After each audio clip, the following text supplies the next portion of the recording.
Hello বন্ধুরা, আজকে একটা রেসিপি ভাবলাম তোমাদের সাথে শেয়ার করি। তো চলো, লটে মাছ আমরা কম বেশি সবাই খেয়েছি, তো এইভাবে একবার ট্রাই করে দেখতে পারো। তো প্রথমে মাছটা নিয়ে নিয়েছি, মাছটা কেটে টুকরো টুকরো করে জল ছড়াতে দিয়ে দিয়েছি। তারপর কড়াইয়ের মধ্যে একটু তেল গরম করতে দেব।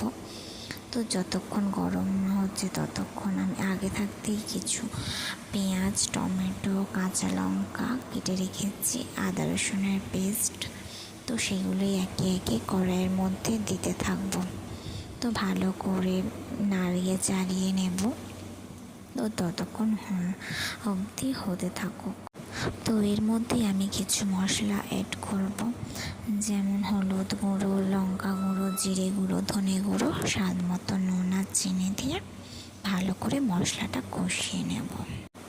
এইভাবে মশলাটা কিছুক্ষণ কষিয়ে নেবার পর আমি মাছগুলো একে একে ওর মধ্যে দিয়ে দেব।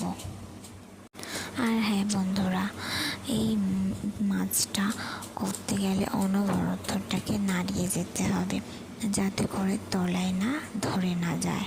তো দেখো, আমি এইভাবে নাড়িয়ে চাড়িয়ে নিয়েছি, তো জিনিসটা এরকম শুকনো শুকনো হয়ে এসেছে। তো জিনিসটা এবার নামিয়ে নেব। তো ভিডিওটি ভালো লাগলে লাইক, কমেন্ট, শেয়ার করে দিও। আজকের পর্যন্ত টাটা।